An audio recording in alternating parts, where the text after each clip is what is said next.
सदा शिवं भजाम्यहं, श्री शिवाय नमस्तुभ्यं। बंधुजनों, भक्तजनों, आप सभी का ब्राह्मण देव कन्या चैनल पर बहुत बहुत स्वागत है। सावन मास में शिव महापुराण की महिमा सुनना सभी तरह के पुण्य फल देने वाला है। आपके जीवन में जो भी बाधाएं हैं, जो भी समस्याएं हैं, उन सभी का समाधान इस शिव पुराण महात्म्य कथा सुनने से हो जाएगा। बंधुजनों, भक्तजनों, यदि आप इस कथा महात्म्य को ध्यान पूर्वक एकाग्रचित होकर सुनते हैं या शेयर करके किसी और को भी सुनाते हैं, आपके जीवन में सुख, शांति और समृद्धि होगा। भगवान महाकाल, महाकालेश्वर शिव जी, महादेव आपकी सभी दुखों का, सभी समस्याओं का अंत करेंगे। तो भक्तजनों, बंधुजनों, चलिए शिव महापुराण की कथा शुरू करते हैं। आज हम शिव महापुराण के श्री रुद्र संहिता तृतीय खंड का 20वें अध्याय का श्रवण करेंगे। तो बोलिए ओम नमः शिवाय, ओम नमः शिवाय, ओम नमः शिवाय। ब्रह्मा जी कहते हैं, नारद, जब भगवान शिव ने अपना तीसरा नेत्र खोलकर उसकी अग्नि से कामदेव को भस्म कर दिया, तब मैंने उस क्रोध अग्नि से भयभीत देवताओं सहित सभी प्राणियों को भय से मुक्त कराने के लिए उस अग्नि को शिव की आज्ञा से पकड़ लिया और उसे लेकर समुद्र तट की ओर चल पड़ा। समुद्र को उस क्रोध अग्नि को सौंपकर मैं वापस अपने धाम लौट गया। तब पूरा जगत भय मुक्त होकर पहले की भांति प्रसन्न हो गया। नारद जी ने ब्रह्मा जी से पूछा, हे दयानिधे, आप मुझे यह बताइए कि कामदेव के भस्म हो जाने पर पार्वती देवी ने क्या किया? वे अपनी सखियों के साथ कहाँ गईं? हे प्रभु, कृपया मुझे इस बारे में बताइए।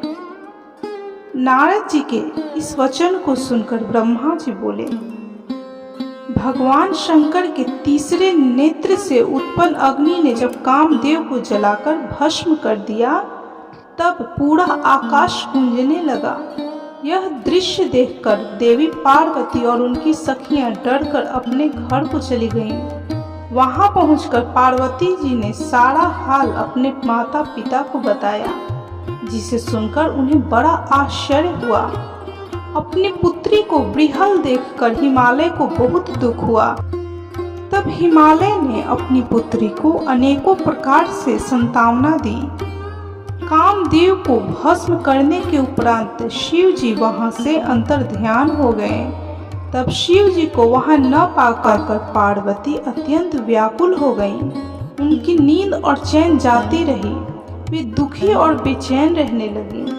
उन्हें कहीं भी सुख शांति का अनुभव नहीं होता था। तब उन्हें अपने रूप के प्रति भी शंका होती थी।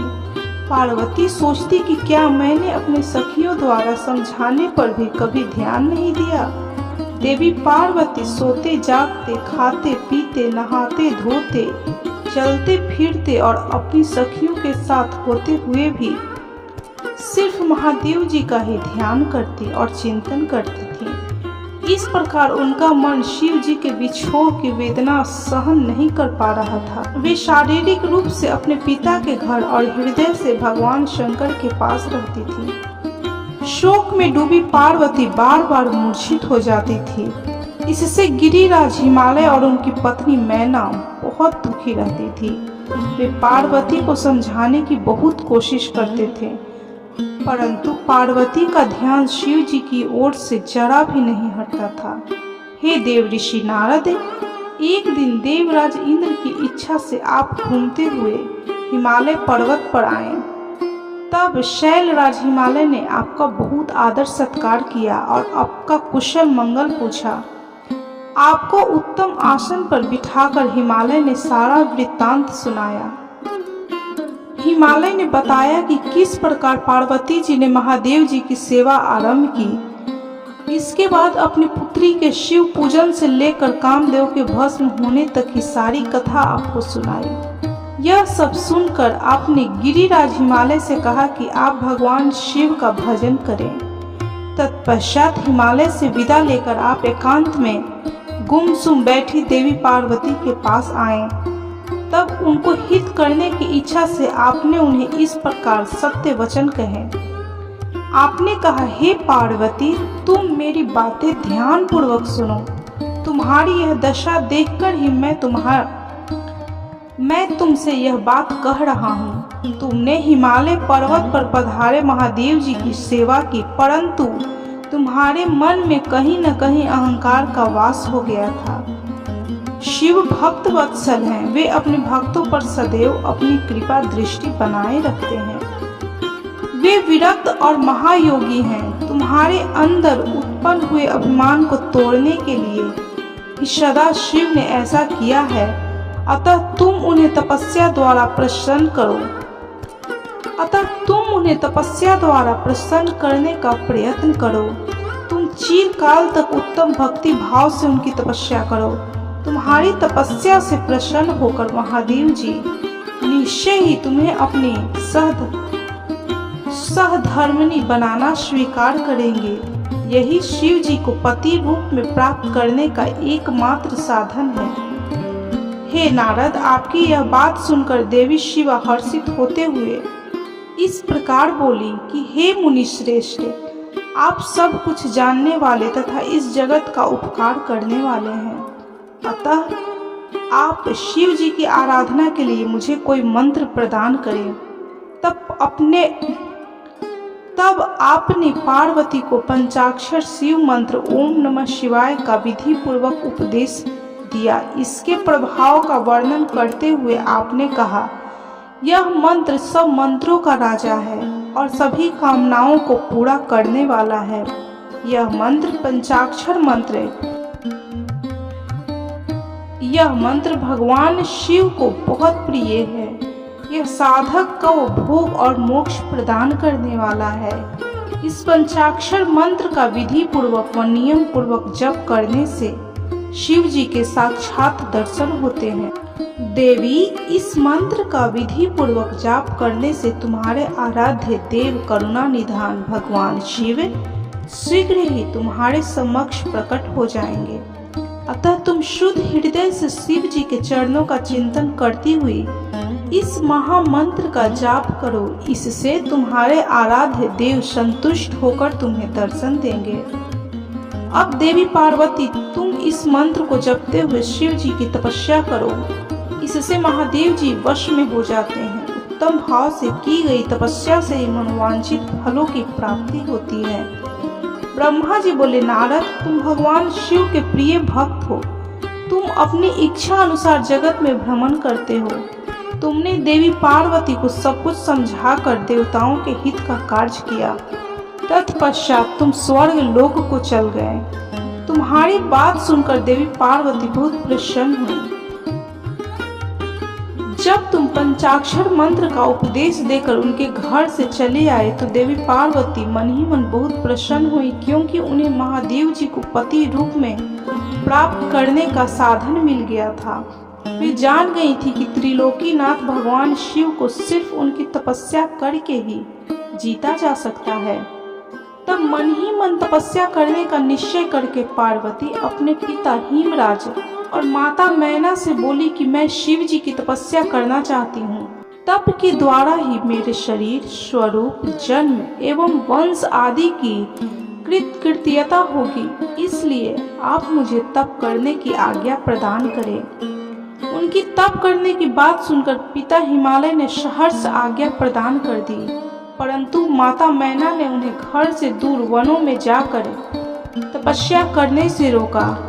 पार्वती को रोकते हुए मैना के मुंह से उमा शब्द निकले, तभी से उनका नाम उमा हो गया। पार्वती के हठ के सामने मैना कुछ न कर सकी। तब खुशी से उन्होंने पार्वती को तपस्या करने की आज्ञा प्रदान कर दी। तत्पश्चात माता पिता की आज्ञा पाकर देवी पार्वती खुशी मन से शिव जी का स्मरण करते हुए अपनी सखियों को साथ लेकर तपस्या करने के लिए चली गईं। रास्ते में पार्वती ने सुंदर वस्त्रों को त्याग दिया तथा वल्कल और मृग चर्म को धारण कर लिया। उत्तम वस्त्र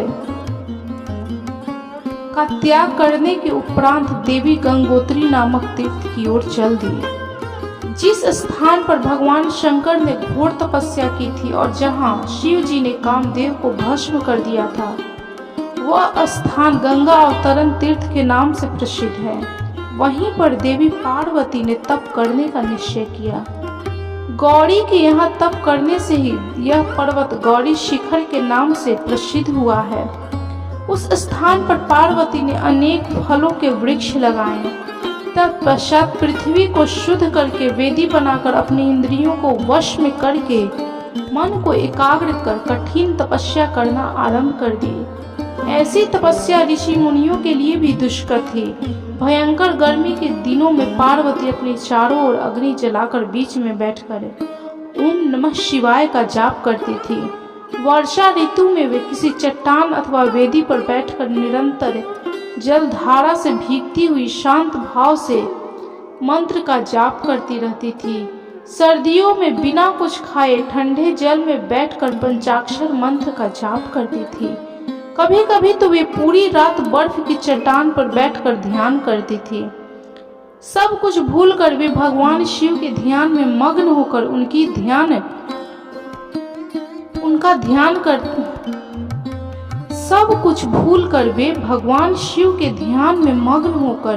उनका ध्यान करते रहती थीं।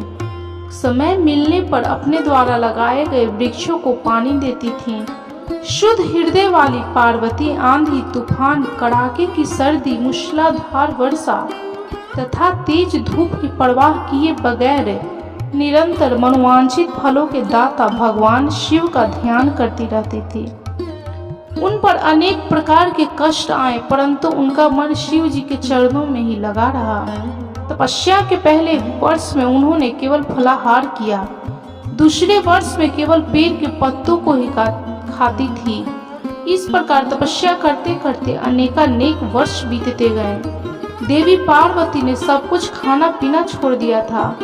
अब वे केवल निराहार रहकर ही शिव जी की आराधना करती थी। तब भोजन हेतु पर्ण का भी त्याग कर देने के कारण देवताओं ने उन्हें अर्पणा नाम दिया।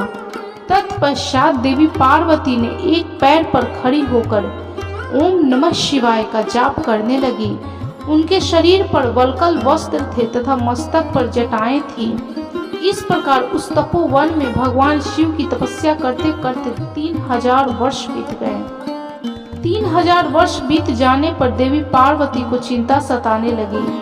वे सोचने लगी कि क्या इस समय महादेव जी यह नहीं जानते कि मैं उनके लिए तपस्या कर रही हूँ? फिर क्या कारण है कि मेरे पास अभी तक नहीं आए?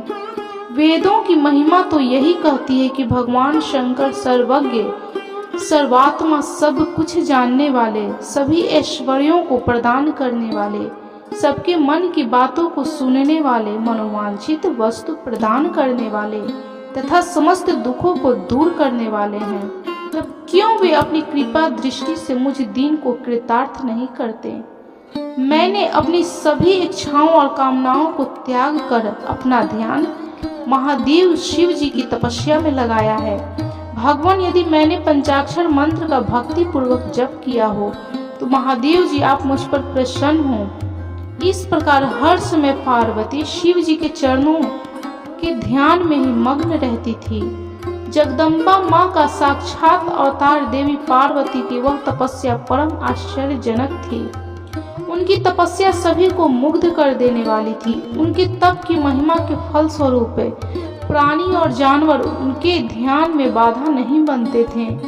उनकी तपस्या के परिणाम स्वरूप वहां का वातावरण बड़ा मनोहर हो गया था। वृक्ष सदा फलों से लदे रहते थे। विभिन्न प्रकार के सुंदर सुगंधित फूल हर समय वहां खिले रहते थे। वह स्थान कैलाश पर्वत जैसी शोभा पा रहा था तथा देवी पार्वती की तपस्या की सिद्धि का साकार स्वरूप बन गया था। मुनीश्वर भगवान शिव को पति के रूप में प्राप्त करने के लिए पार्वती को तपस्या करते करते अनेक वर्ष बीत गए, परंतु भगवान शिव ने उन्हें वरदान तो दूर अपने दर्शन तक न दिए। तब पार्वती के पिता हिमाचल, उनकी माता मैना और मेरु एवं मंत्रांचल ने आकर पार्वती को बहुत समझाया तथा उनसे वापस घर लौट चलने का अनुरोध किया। तब उन सब की बात सुनकर देवी पार्वती ने विनम्रता पूर्वक कहा, हे पिताजी और माताजी, क्या आप लोगों ने मेरे द्वारा की गई प्रतिज्ञा को भुला दिया है? मैं भगवान शिव को अवश्य ही तपस्या द्वारा प्राप्त करूंगी। आप निश्चिंत होकर अपने घर लौट जाएं। इसी स्थान पर महादेव जी ने क्रोधित होकर कामदेव को भस्म कर दिया था और वनों को अपनी क्रोध अग्नि से भस्म कर दिया था। त्रिलोकीनाथ भगवान शिव को मैं अपनी तपस्या द्वारा यहाँ बुलाऊंगी। आप सभी यह जानते हैं कि भक्त वत्सल भगवान शिव को केवल भक्ति से ही वश में किया जा सकता है। अपने माता पिता और भाइयों से यह वचन कहकर देवी पार्वती चुप हो गईं। उन्हें समझाने आए सभी उनके परिजन उनकी प्रशंसा करते हुए वापस अपने घर लौट गए। अपने माता पिता के लौटने के पश्चात देवी पार्वती दुगने उत्साह के साथ पुनः तपस्या करने में लीन हो गई। उनकी अद्भुत तपस्या को देखकर सभी देवता, असुर, मनुष्य, मुनि आदि सभी चराचर प्राणियों सहित पूरा त्रिलोक संतृप्त हो उठा। देवता समझ नहीं पा रहे थे कि पूरी प्रकृति क्यों उद्विग्न और अशांत है। यह जानने के लिए इंद्र व सब देवता गुरु बृहस्पति के पास गए। तत्पश्चात वे सभी मुझ विधाता की शरण में सुमेरु पर्वत पर पहुंचे। वहां पहुंचकर उन्होंने मुझे हाथ जोड़कर प्रणाम किया तथा मेरी स्तुति की। तब वे मुझसे पूछने लगे कि प्रभु, इस जगत के संतृप्त होने का क्या कारण है? उनका यह प्रश्न सुनकर मैं त्रिलोकीनाथ भगवान शिव के चरणों का ध्यान करते हुए यह जान लिया कि जगत में उत्पन्न हुआ दाह देवी पार्वती द्वारा की गई तपस्या का ही परिणाम है। अतः सब कुछ जान लेने के उपरांत मैं इस बात को श्री हरि विष्णु को बताने के लिए देवताओं के साथ क्षीर सागर को गया। वहां श्री हरि सुखद आसन पर विराजमान थे। मुझ सहित सभी देवताओं ने विष्णु जी को प्रणाम कर उनकी स्तुति करना आरंभ कर दिया। तत्पश्चात मैंने श्री हरि विष्णु से कहा कि हे हरि, देवी पार्वती के उग्र तप से संतृप्त होकर हम सभी आपकी शरण में आए हैं। हम सबकी रक्षा कीजिए। भगवान हमें बचाइए। हमारी करुण पुकार को सुनकर शेष शैया पर बैठे श्री हरि बोले, आज मैंने देवी पार्वती की इस घोर तपस्या का रहस्य जान लिया है, परंतु उनकी इच्छा को पूरा करना हमारे वश की बात नहीं है। अतः हम सबको मिलकर त्रिलोकीनाथ भगवान शिव के पास चलना चाहिए। केवल वे ही जो हमें इस विकट स्थिति से उबार सकते हैं। देवी पार्वती तपस्या के माध्यम से भगवान शिव को पति के रूप में प्राप्त करना चाहती हैं। इसलिए भगवान शिव से यह प्रार्थना करनी चाहिए कि वे देवी पार्वती से विधिवत विवाह कर लें। हम सभी को इस विश्व का कल्याण करने के लिए भगवान शिव से पार्वती का पानी ग्रहण करने का अनुरोध करना चाहिए। भगवान विष्णु की बात सुनकर सभी देवता भयभीत होते हुए बोले, भगवान शिव बहुत क्रोधी और हठी हैं। उनके नेत्र काल की अग्नि के समान दीप्त है। हम भूल कर भी भगवान शंकर के पास नहीं जाएंगे। उनका क्रोध सहा नहीं जाएगा। उन्होंने कामदेव को भस्म कर दिया है। हमें डर है कि कहीं क्रोध में वे हमें भी भस्म ना कर दें। हे नारद, इंद्र आदि देवताओं की बात सुनकर लक्ष्मीपति श्री हरि विष्णु बोले, तुम सब मेरी बातों को ध्यान पूर्वक सुनो। भगवान शिव समस्त देवताओं के स्वामी और भयों का नाश करने वाले हैं। तुम सबको मिलकर कल्याणकारी भगवान शिव की शरण में जाना चाहिए। भगवान शंकर पुराण पुरुष, सर्वेश्वर और परम तपस्वी हैं। हमें उनकी शरण में जाना ही चाहिए। भगवान विष्णु के इन वचनों को सुनकर सब देवता त्रिलोकीनाथ भगवान शिव का दर्शन करने के लिए उस स्थान की ओर चल पड़े जहां महादेव जी तपस्या कर रहे थे। उस मार्ग में ही देवी पार्वती उत्तम तपस्या में लीन थी। उनके तप को देखकर सभी देवताओं ने प्रसन्नता पूर्वक उन्हें दोनों हाथ जोड़कर नमस्कार किया। तत्पश्चात उनके तप की प्रशंसा करते हुए मैं श्री हरि विष्णु और अन्य देवता भगवान शिव के दर्शनार्थ चल दिए। वहां पहुंचकर हम सभी देवता कुछ दूरी पर खड़े हो गए और हमने तुम्हें भगवान शिव के करीब यह देखने के लिए भेजा कि वे कुपित हैं या प्रसन्न। नारद, तुम भगवान शिव के परम भक्त हो तथा उनकी कृपा से सदा निर्भय रहते हो, इसलिए तुम भगवान शिव के निकट गए तथा तुमने उन्हें प्रसन्न देखा। फिर तुम वापस लौटकर हम सभी के पास आए और उनकी प्रसन्नता के बारे में हमें बताया। तब हम सब भगवान शिव के करीब गए। भगवान शिव सुखपूर्वक प्रसन्न मुद्रा में बैठे हुए थे। भक्त वत्सल भगवान शिव चारों ओर से अपने गणों से घिरे हुए थे और तपस्वी का रूप धारण करके योग पट पर आसीन थे। मैंने श्री हरि और अन्य देवताओं ने भगवान शिव शंकर को प्रणाम करके वेदों और उपनिषदों के द्वारा ज्ञात विधि से उनकी स्तुति की। इस प्रकार शिव महापुराण के श्री रुद्र संहिता तृतीय खंड का 22वें अध्याय तक की कथा संपन्न हुई। तो बोलिए कर्पूर गौरम करुणावतारम संसार सारम भुजगेंद्र हारम सदा वसंतम हृदय रविंदे भवम भवानी सहितम नमामि। ओम नमः शिवाय, ओम नमः शिवाय, ओम नमः शिवाय। आप भी इस शिव भक्ति की कथा अवश्य सुने। इस कथा को सुनने से आपके मन की जो भी मनोरथें होंगी भगवान पूर्ण करेंगे। आपके जीवन की सभी समस्याओं का भगवान शिव महाकालेश्वर समाधान करेंगे। तो बोलिए कर्पूर गौरम करुणावतारम संसार सारम भुजगेंद्र हारम सदा वसंतम हृदय रविंदे भवम भवानी सहितम नमामि। ओम नमः शिवाय, ओम नमः शिवाय, ओम नमः शिवाय। भक्तजनों, बंधुजनों, यदि आपको शिव महापुराण की यह कथा अच्छी लगी हो तो कृपया वीडियो को लाइक, शेयर और सब्सक्राइब जरूर करें और कमेंट में हर हर महादेव, ओम नमः शिवाय, जय महाकाल जरूर लिखें।